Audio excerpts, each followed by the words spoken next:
महासंघाच्या वतीनं प्राध्यापक डॉक्टर मच्छिंद्र सकटे यांच्या मार्गदर्शनाखाली कोळेवाडी तालुका कराड येथील मातंग समाजावर होणाऱ्या अन्यायाच्या विरोधात एक दिवसीय लाक्षणिक उपोषण आम्ही सुरू केलेलं आहे।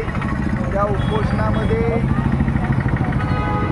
कोळेवाडी येथील मातंग समाजाची गट नंबर 55(2)(अ) चा 1-2 या जमिनीमध्ये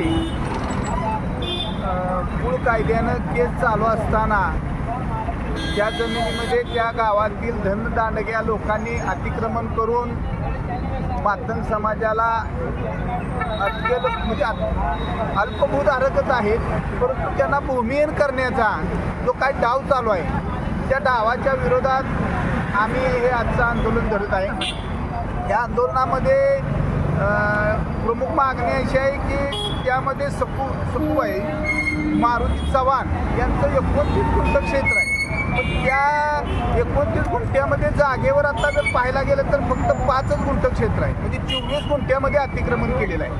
अशा पद्धतीनं सर्व समाजातील लोकांच्या जमिनीमध्ये त्याच गावातील धनदांडग्या लोकांनी अतिक्रमण केलेलं आहे आणि ते अतिक्रमण काढून मिळावं आणि यांचे मरीमाईचं मंदिर आहे, त्या मंदिराची 20 गुंठे जागा आहे, पण तिथं सुद्धा आता अस्तित्वात 5 गुंठे क्षेत्र आहे, म्हणजे तिथं सुद्धा 15 गुंठ्याचं अतिक्रमण आहे। वाडवडलार तिथं अनेक शिवमंदिर आहे, मरीमाईचं मंदिर आहे आणि अशा ह्या मंदिरांच्या किंवा समाज मंदिर यांच्या जागेत अतिक्रमण करून मातंग समाजाकडे जाणारा रस्ता सुद्धा पूर्णपणे बंद केलेला आहे। तर तो रस्ता खुला करण्यासाठी 2003 साली माननीय तहसीलदार कराड हे स्वतः स्थळ पाहणी करून तो रस्ता खुला करून दिला होता, परंतु नंतर त्या धनदांडग्यांनी त्याला बगल देऊन परत त्या रस्त्यामध्ये अतिक्रमण केलेलं आहे। म्हणजे प्रशासनाला सुद्धा न जुमानणारे लोक त्या गावामध्ये आहेत असं आता यावरून म्हणावं लागेल। आणि स्वातंत्र्याच्या 75 वर्षामध्ये सुद्धा ह्या भागामध्ये ह्या कराड तालुका सुद्धा यशवंतराव चव्हाणांच्या विचारानं प्रेरित असलेला पुरोगामी विचारांचा तालुका आहे, पण ह्या तालुक्यामध्ये दलित बहुजन समाजावर मागासवर्गीयांच्यावर सतत अन्याय होत असतात।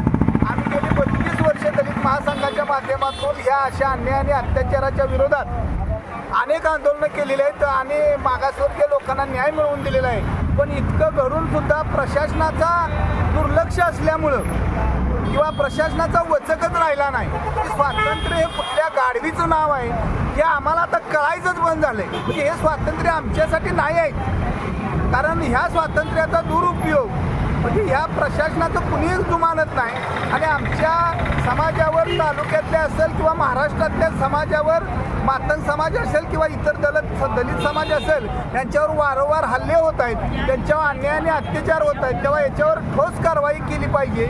आणि ज्या लोकांनी यामध्ये कोळेवाडीच्या प्रकरणामध्ये ज्या लोकांनी या मातंग समाजावर अन्याय अत्याचार करून अतिक्रमण केलेले आहेत त्यांच्यावर अॅट्रॉसिटी ॲक्टप्रमाणे गुन्हा दाखल करून त्यांना कायद्याचा वचक हा दाखवला पाहिजे, अशी प्रमुख मागणीसाठी आम्ही हे आंदोलन करत आहे।